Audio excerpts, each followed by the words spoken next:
So, good afternoon, students. We are here to discuss the current affair for 26th of April 2025. ठीक है? So there are issues जैसे new global pandemic treaty, ठीक है? New global pandemic treaty, ठीक है? So इस treaty में क्या है? तो 3-4 चीजें आपको इसके बारे में पढ़नी है। अभी हमने देखा था कि we had a concept of कोविड-19, और जब कोविड-19 आया तो दुनिया को बहुत सारे चैलेंजेस हुए, वैक्सीन के चैलेंजेस, ट्रीटमेंट के चैलेंजेस, आपस में बात करने के चैलेंजेस, ये सब। उसके बाद WHO केम टुगेदर, तो WHO ने भी एक आइडिया दिया कि आगे से ऐसा कोई पैंडेमिक ना हो। So now they are going to have this global pandemic treaty. अभी ये बनी नहीं है, बन रही है, राइट? तो it is in drafting stage, ठीक है? It is in drafting stage. अब आपको पता होना चाहिए WHO का हेडक्वार्टर कहाँ है, तो दिस इज योर होमवर्क, ठीक है? कि where is the headquarter of WHO। फिर WHO के जो सारे डिसीजन है that is to be taken by world health assembly, ठीक है? तो वर्ल्ड हेल्थ असेंबली सारे डिसीजन लेगा। रिसेंट आपको ये भी पता होना चाहिए कि WHO में एक कंट्री है जो WHO जिसने छोड़ा है, तो that is what is your United states of America. और इस ट्रीटी का यही ऑब्जेक्टिव होगा कि अगर फ्यूचर में कोई पैंडेमिक आता है, पैंडेमिक मतलब एक ऐसी बीमारी जो बहुत सारे एरिया में फैलती है, तो फिर हम उसको कैसे ट्रीट करेंगे, रोल एंड रिस्पॉन्सिबिलिटीज क्या होगा। So that is going to be this new global pandemic treaty, ठीक है? चलिए, now we have something called 1972 agreement. देखो, इसको फिर लिंक करेंगे हम। सो पहलगाम अटैक हुआ। पहलगाम अटैक के बाद मैंने आपको बोला था इंडिया ने कल 5 स्टेप्स लिए थे अगेंस्ट पाकिस्तान। तो पाकिस्तान कौन सा चुप बैठेगा? सो पाकिस्तान ने भी क्या किया, अब 1972 में we had something called Shimla agreement, right? तो पाकिस्तान ने इस एग्रीमेंट को सस्पेंड कर दिया, ठीक है? सो जियोपॉलिटिकल टेंशंस बढ़ेंगी, इंडिया कुछ स्टेप लेगा, पाकिस्तान कुछ स्टेप लेगा। नाउ द क्वेश्चन इज ये शिमला एग्रीमेंट क्या है? तो सबसे पहले आपको याद रखना है 1971 war. So this was during the time of Indira Gandhi, ठीक है? इस वॉर में there was a new country born which is known as Bangladesh. तो बांग्लादेश यहां से आया है। इस लड़ाई में पाकिस्तान गॉट डिफीटेड, है ना?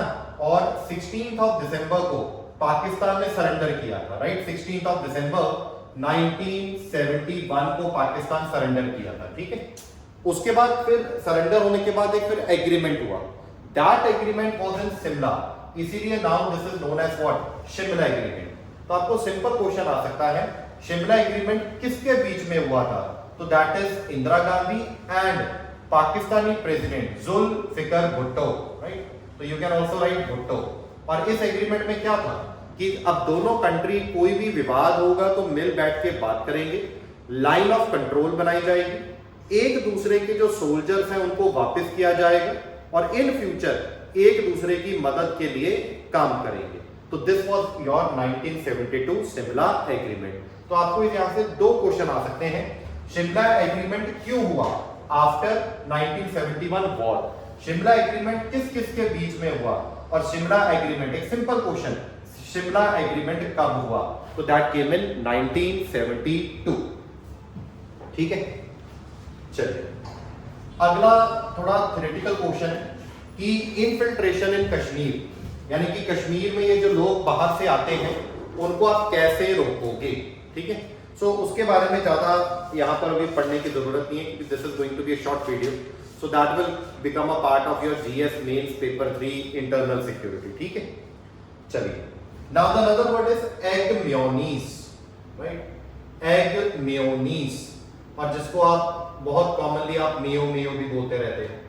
अब तमिलनाडु एक ऐसी स्टेट है, see this question can be asked, Tamil Nadu, इन्होंने 1 साल के लिए एग मेयोनीज के ऊपर बैन लगाया है, क्योंकि इनका यह मानना है कि जो एग में जो इसमें रॉ एग्स यूज हो रहे हैं, और ये जो रॉ एग्स हैं इसमें कुछ ऐसे केमिकल्स हैं, इसमें कुछ ऐसे कंपाउंड्स हैं जो बॉडी के लिए सही नहीं है, और जिसके कारण this is going to become a challenge to the public health, तो पब्लिक हेल्थ के लिए वो क्या बनेगा, एक तरह का वो चैलेंज होगा, राइट।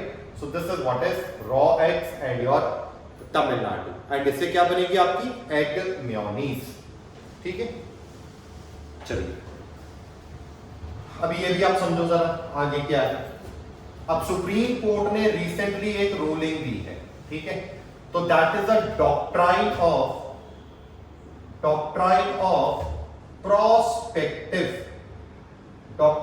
Prospective ruling, right. तो this is a doctrine of prospective ruling. अब ये क्या है, सी, अब सुप्रीम कोर्ट केस सुनती है, let's say supreme court is listening the case in 2024, ठीक है। अब इसका आगे फ्यूचर दैट इज 2025, 2026 और इसके पीछे भी होता होगा 1980, 2010 ऐसे करके इसके पीछे भी है, right. So there are two concept. अब डॉक्ट्राइन ऑफ प्रोस्पेक्टिव रूलिंग क्या कहती है, वो ये कहती है सुप्रीम कोर्ट ने अगर 2024 में कोई डिसीजन दिया तो ये डिसीजन अब पीछे से लागू नहीं होगा, तो दिस डिसीजन और दिस इंटरप्रिटेशन आगे से लागू होगी, तो this is going to be prospective का मतलब होता है फ्यूचर, ठीक है, पीछे का मतलब होता है रेट्रोस्पेक्टिव, ठीक है। और आपको अब दो चीजें दिमाग में रखनी है, सुप्रीम कोर्ट की ruling can be retrospective, can be prospective, ठीक है, और सुप्रीम कोर्ट उसमें फिर बताएगा कि this is going to be prospective and this is going to be what, retrospective. तो this is what is doctrine of prospective ruling. और ये क्यों न्यूज में है, सुप्रीम कोर्ट ने ये बोला है कि इस रूलिंग को, इस डॉक्ट्राइन को आपको बहुत कम यूज करना है, जरूरत पड़ने पे यूज करना है, अदरवाइज आप उसको यूज नहीं करोगे। So this is what is doctrine of prospective ruling, ठीक है। चलिए अब अगला news is very important again. So कल भी मैंने आपको बताया था पहलगाम, सो पहलगाम अटैक हुआ, देखो अभी तक हमने क्या डिस्कस कर लिया, पहलगाम अटैक हुआ, इसमें 27-28 जो लोग हैं वो मर गए। आई ऑल्सो टॉक्ड अबाउट कि पहलगाम कहां है, so it is in Kashmir, ये सबको पता होगा। अब क्वेश्चन आएगा कश्मीर में किस डिस्ट्रिक्ट में, तो this is a part of Anantnag district. इसमें एक रिवर भी फ्लो कर रही है, the name of that river is leader. उसके बाद क्या हुआ, इंडिया टुक सम स्टेप, जैसे इंडिया ने इंडस वाटर ट्रीटी बंद कर दी, फिर इंडिया ने सार्क वीजा एग्जेम्पशन बंद कर दिया, राइट। ऐसे करके India also took 3 more steps. तो इसको हमने बोला था 5 steps that India took against Pakistan. अब पाकिस्तान भी क्यों चुप बैठेगा, तो पाकिस्तान ने भी क्या मना कर दिया, दैट इज सस्पेंशन ऑफ, अभी हमने डिस्कस किया suspension of 1972 Shimla agreement, that we discussed, right, अभी डिस्कस किया हमने। सुना बोर्ड पे मैंने लिखा है सार्क वीजा, ये क्या है, सी। अब सबसे पहले आप समझो सार्क क्या है, और ये question is very important for your paper. SAARC, तो SAARC is a regional organisation, see, it's a regional cooperation. Region का मतलब होता है कुछ कंट्रीज के बीच में, तो इसका मैं फुल फॉर्म लिख देता हूं, साउथ एशिया, आप लिख लो please, South Asia association of regional cooperation, right. देखो ये वो पार्ट ऑफ जीके होता है जो आप नॉर्मल क्लासेस में नहीं पढ़ोगे, इसको आपको यही करंट में ही पढ़ना पड़ता है। सार्क, अब सार्क क्या है, इसके 3-4 चीजें जो आपके लेवल पे इंपॉर्टेंट हो जाते हैं, ठीक है। एपीसीएस में भी इंपॉर्टेंट है, एपीएसएसबी में भी इंपॉर्टेंट है। एपीएसएसबी में ये इंपॉर्टेंट है सार्क कब बना, तो नाउ यू विल से 1985, बस ऐसे इतना ही लिख लो, 1985 is the formation of SAARC.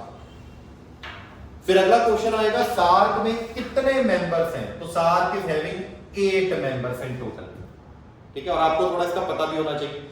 सो जैसे सिंपल अफगानिस्तान, पाकिस्तान, राइट, फिर आएगा इंडिया, ठीक है, फिर आएगा नेपाल, फिर आएगा भूटान, ठीक है, फिर आएगा श्रीलंका, फिर आएगा Maldives, and then there will be Bangladesh.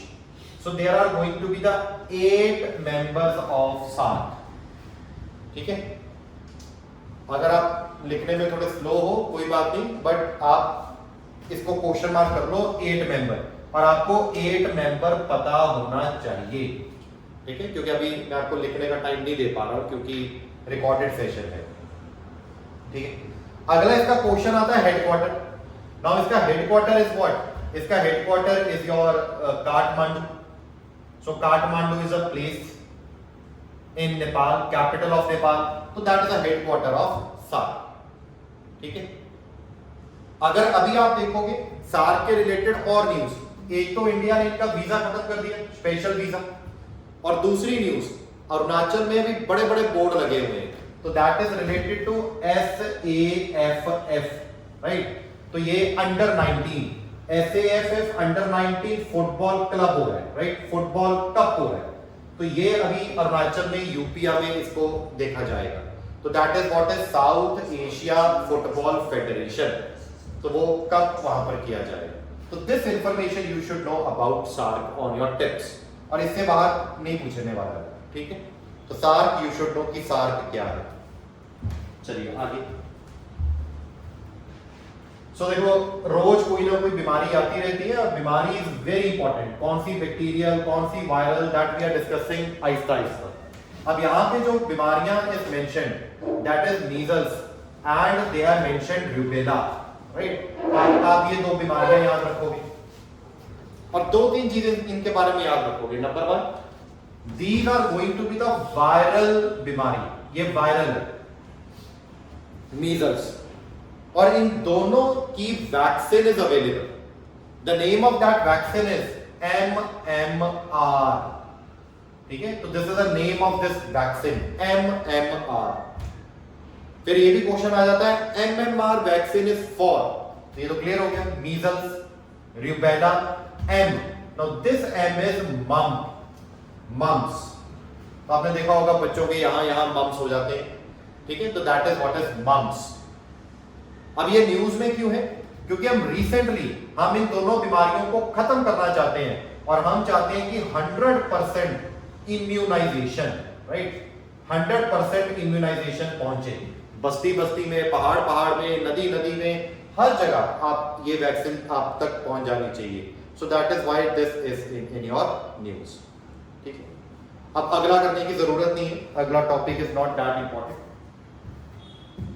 ठीक है, चलिए। So now we will talk about helium क्या है। सो अभी आप लिखोगे helium, HELIUM, helium. This you should know, helium क्या है। ठीक है, 3-4 चीजें इसके बारे में। सबसे पहले we will talk about sun, ये सन है। फिर आपने देखा होगा सन में अनलिमिटेड एनर्जी है। कभी सोचा है इतनी एनर्जी सन में कहां से आ रही है? थक ही नहीं रहा है सन। तो the reason is what? Sun is undergoing nuclear fusion. तो सन में हो रही है न्यूक्लियर फ्यूजन। फ्यूजन का मतलब होता है दो लाइट चीजें एक दूसरे से जुड़ना, फ्यूजन। ठीक है, फ्यूजन का मतलब फ्यूज होना, एक दूसरे से जुड़ना। अब इसमें क्या जुड़ा? हाइड्रोजन और एक और हाइड्रोजन, ये दोनों जुड़ा और ये बना अब हीलियम। ठीक है, तो this is what is helium. Helium is a gas, और इस रिएक्शन में see let's say hydrogen is 1, ये भी हाइड्रोजन 1, तो 1 और 1 जब जुड़ेगा तो इट शुड बी 2। बट जब हमने देखा, हाइपोथेटिकली ले रहा हूं, let's say this is 1.8, now the question is 0.2 कहां गया? तो 0.2 टर्न्ड इनटू एनर्जी। तो this is a source of sun energy, nuclear fusion. एक चीज और, न्यूक्लियर फ्यूजन से now we are also making reactor, nuclear reactor, और न्यूक्लियर फ्यूजन से हम एक बॉम्ब भी बना पाए हैं, दैट इज हाइड्रोजन बॉम्ब। तो अगर आपको क्वेश्चन आएगा बेसिक साइंस में कि हाइड्रोजन बॉम्ब में क्या हो रहा है, तो you will say nuclear fusion. ठीक है, क्लियर है?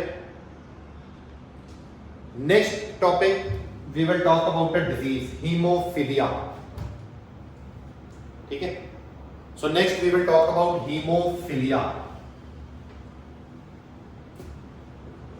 हीमोफीलिया के बारे में ज्यादा नहीं पढ़ना है आपको, सिंपल 2-3 चीजें कि haemophilia is a genetic disorder. So it is a genetic disorder, इसको जेनेटिक डिसऑर्डर बोलते हैं। क्या है? अगर आप नॉर्मली देखोगे, नॉर्मली आपके चोट लगती है और चोट लगने के बाद आपका खून अपने आप ही रुक जाता है, तो दैट हम कहते हैं क्लॉटिंग। तो चोट लगने से क्लॉटिंग अपने आप हो जाती है, खून रुक जाता है, आदमी बच जाता है। क्लॉटिंग क्यों होती है? See reason, clotting is by platelet. पहले तो आप ये याद रखोगे, देखो आपके पेपर में सिंपल सिंपल क्वेश्चन आता है, आरबीसी का क्या फंक्शन है, डब्ल्यूबीसी का क्या फंक्शन है। अब क्वेश्चन आ जाएगा प्लेटलेट का क्या फंक्शन है।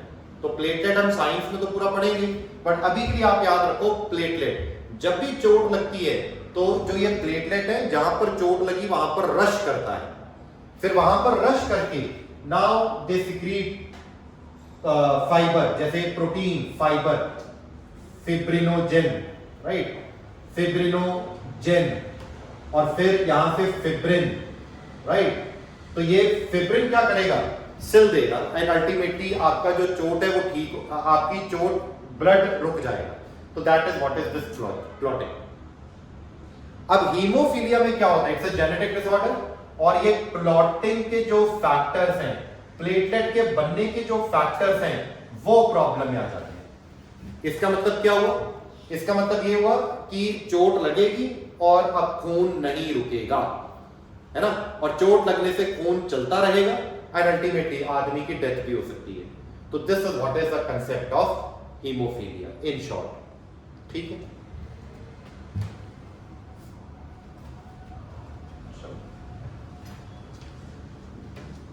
तो next is sea of Marmara. Sea of Marmara, ठीक है, ये मैं आपको आहिस्ता आहिस्ता समझाऊंगा सब कुछ। आज तो सिर्फ I am giving you the introduction. Sea of Marmara नाम की एक चीज है, तो आप लिखोगे सर कहां है? तो see this is a transitional body. On one side we have Mediterranean sea, on other side we have black sea, और बीच में देयर इज छोटा सा sea. Now this sea is known as sea of Marmara, right, sea of Marmara, right. कहां है? Turkey, ठीक है। और टर्की की आप दो चीजें याद रखोगे, country which is on two continent, तो Turkey lies in Europe, Turkey also lies in Asia. फिर टर्की का capital of Turkey is Ankara, Istanbul से कंफ्यूज नहीं होना है। टर्की का फाइनेंशियल कैपिटल इज इस्तांबुल, तो दिस यू शुड नो, ठीक है। इतना आप याद रखोगे सी ऑफ मारमारा के बारे में, ठीक। आगे वैसे एक आर्टिकल दे रखा है आईएनएस सूरत, बट आपको वो पढ़ने की जरूरत नहीं है, बट फिर भी सूरत आप याद रखोगे। सूरत क्या है? तो आपकी पूरी जीके में सूरत 3-4 बार आता है। नंबर 1 या मॉडर्न इंडियन हिस्ट्री में भी करेंगे 1907 में। So there was a Surat split, ठीक है, आपने याद मॉडर्न इंडियन हिस्ट्री पढ़ी होगी, सूरत स्प्लिट, ठीक है। सूरत स्प्लिट में जो कांग्रेस का 1907 में कांग्रेस का जो प्रेसिडेंट था दैट वाज रास बिहारी घोष, तो दिस यू शुड नो, ठीक है। मैं आपको साथ साथ बेसिक जीके भी करा रहा हूं कि 10-20 फैक्ट रोज के, कम से कम इतना तो याद करो। अब Surat lies on river, Surat is a place in Gujarat, ठीक है, कोस्टल टाउन है ये, और Surat lies on river Tapi, ठीक है। और एक और चीज, सूरत वो जगह है जहां पर जहांगीर ने परमिशन दी थी ब्रिटिशर्स को कि आप अपनी फैक्ट्री लगाओ, फर्स्ट टाइम, राइट। तो first factory of Britishers is at Surat. तो कम से कम इतना याद रखो सूरत के बारे में, ठीक। तो this you should know about सूरत।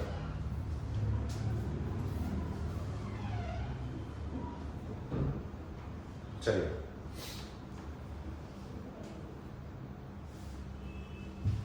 ठीक है। सो अगला news article is Nilgiri tahr, ठीक है। तो सबसे पहले अब थोड़ा सा याद करोगे आप Nilgiri. Nilgiri tahr, this you should know. ठीक है, अब एक छोटा सा मैप बनाओगे, ये इंडिया, और ये इंडिया में यहां पे वेस्टर्न घाट है, और यहां पर अब आपके क्या आ रहे हैं, ये ईस्टर्न घाट आ रहे हैं, ये यहां आकर मिल रहा है ये एरिया। तो this is a convergence zone of western Ghat and eastern Ghat. This area is now known as Nilgiris, इसको बोलते हैं नीलगिरीज। ठीक है, अब क्वेश्चन है कौन कौन सी स्टेट में है, तो ये 3 स्टेटों में है। ठीक है, this is Kerala, Tamil Nadu and Karnataka. तो Nilgiri spread over 3 states, Kerala, Tamil Nadu and Karnataka. ठीक है, और इसी नीलगिरी में आप लिख लो यहां पे, नीलगिरी इज फेमस फॉर रबड़ also, it is famous for coffee, it is famous for T, है ना। यहां पर एक इंपॉर्टेंट सिटी भी है बाय द नेम ऊटी, आपने सुना होगा ऊटी। अब क्वेश्चन यहां से बहुत कॉमन है, नीलगिरी की हाईएस्ट पीक, तो highest peak of Nilgiri is Doda Betta, तो this is the highest peak of Nilgiri. अब जीके में बार बार इसके ऊपर क्वेश्चन आता है। Nilgiri is the first biosphere reserve, it's the first biosphere reserve. ठीक है, और वैसे भी आप बोला करो इंडिया में कितने बायोस्फीयर रिजर्व है, तो आप बोलोगे 18, और शुरुआत कहां से हुई थी, नीलगिरी से। ठीक है, ये बायोस्फीयर रिजर्व क्या है, we will discuss in our GK classes. अब क्वेश्चन है बायोस्फीयर रिजर्व का स्टेटस कौन देता है, तो this status is given by UNESCO. ठीक है, where is headquarter of UNESCO, Paris. UNESCO का हेडक्वार्टर पेरिस। ठीक है, तो this you should know about Nilgiri, कम से कम इतना बेसिक। अब क्वेश्चन है नीलगिरी ताहर, तो नीलगिरी ताहर इज अ गोट, ये एक तरह की बकरी है, और सिर्फ यही मिलती है ये, राइट। और अंगुलेट है, अंगुलेट का मतलब होता है जिनके घोड़े जैसे पैर, हूफ्ड फीट है इनके, जैसे घोड़े जैसे पैर है जिनके, टप टप करके चलते हैं, अंगुलेट। ठीक है, so this is what is Nilgiri tahr, तो ये एक तरह की गोट है ये, और आज लोग इसको मार देते हैं, है ना, तो अल्टीमेटली इसका नंबर कम हो रहा है, तो that is the reason they were in news. और देख लो ये कहां मिलती है, मिलती तो यहां है, बट इसके विद इन इसके अंदर इराविकुलम, इराविकुलम नेशनल पार्क। ठीक है, तो दिस नेशनल पार्क इज इन केरला, है वो नीलगिरी का ही पार्ट है, इराविकुलम इज इन केरला। तो कम से कम अब आपको ये याद हो जाएगा, इराविकुलम इज इन केरला। देखो अगर आप एक दिन, we have around hundreds of national park, एक दिन अगर आप याद करोगे तो याद नहीं होंगे, रोज याद करने पड़ेंगे, एक दो रोज, और फिर current affair will help you. और अगला जो नेशनल पार्क है that is Mukurthi, Mukurthi national park. This national park is in Tamil Nadu, right. तो this national park is in Tamil Nadu. तो यहां पर हमको मिलती है नीलगिरी ताहर। ठीक है, चलो, तो this is all for today. ठीक है, सो कल मिलेंगे, ठीक है, मतलब मंडे मिलेंगे। ओके, थैंक यू, और ठीक है।